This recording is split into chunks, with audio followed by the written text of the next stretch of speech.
18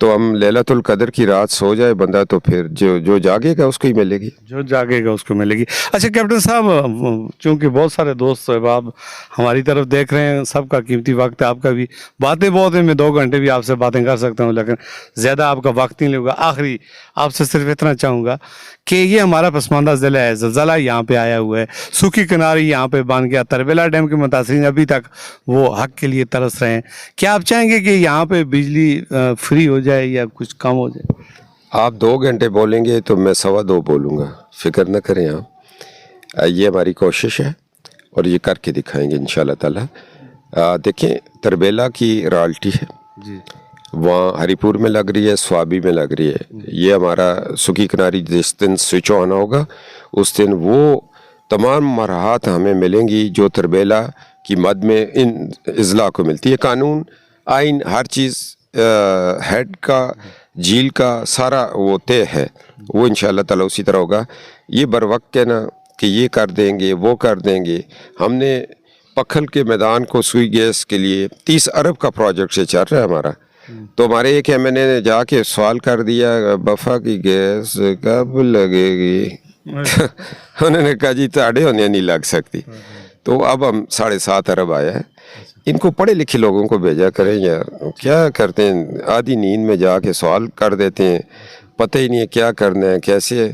چلو ایک حادثہ ہو گیا 8 فروری کو، اب 5 سال تو ہم اپنے مانسرا کو تنہا نہیں چھوڑ سکتے، اس لیے سردی میں آپ کے ساتھ بیٹھے ہیں. اس پلیٹ فارم سے ایک بات جو اکثر ہم سے لوگ پوچھتے رہتے ہیں اور یہ ناظرین سامنے یہی چاہیں گے کہ ان سب کے جو ہے نا ووٹس یہاں سے ایک منتخب ہونے والا ہمارا ایم این اے اور زیرک سیاستدان ہے، بزرگ ہے، سردار محمد یوسف صاحب آپ کے خاص الخاص ساتھیوں میں شمار ہوتا ہے. اب تک اس کو وزارت نہیں ملی، اس کی وجہ آپ پر بھی انگلیاں اٹھ رہی ہیں، تو رکاوٹ کہاں پہ؟ سیکنڈ فیز میں ان کو مل جائیں گی انشاءاللہ. اور سردار صاحب کو پتہ ہے کہ 2013 میں ہم نے ایک فیصلہ کیا تھا کہ آپ منسٹر ہوں گے اور میں ڈیولپمنٹ کروں گا، اور 2024 میں یہ فیصلہ ہوا کہ آپ الیکشن لڑیں گے، میاں صاحب اس سیٹ سے لڑیں گے، وہ وزیر اعظم ہوں گے اور آپ منسٹر ہوں گے. تو انگلیاں اٹھانے والے تو اٹھاتے رہتے ہیں، کام ہم عملی کام کے پہ یقین رکھتے ہیں. اور انشاءاللہ تعالی سردار محمد یوسف صاحب نہیں منسٹر بنیں گے بلکہ ہر غریب گھر میں وہ جھنڈی آئے گی جو اس کی گاڑی کو لگے گی. تھینک یو سر، بہت شکریہ، بہت شکریہ جی، انہوں نے اپنا بہت قیمتی وقت دیا. حاضرین کا بھی بہت شکریہ کہ ہمیں برداشت کیا. آپ بہت اچھے انسان ہیں، اللہ تعالیٰ آپ کی جان مال میں برکت ڈالے. اور سوئی گیس تو آپ نے دے دی ماشاءاللہ.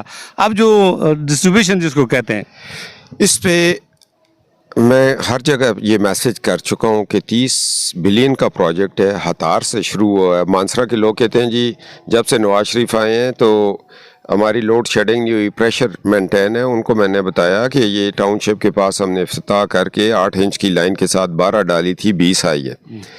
اور پھر 2017 میں ہم نے اس منصوبے کو 18 میں مکمل کرنا تھا. جب عمرانی تباہ کاریاں ہوئیں تو اس میں 4 ارب روپیہ ہمارا لیپس ہو گیا تھا، اور وہ پیسہ پھر عمران کی حکومت میں نہیں ہوا. شہباز صاحب نے جب ٹیک اوور کیا تو اس وقت ہم نے اس کو پروسیس شروع کیا.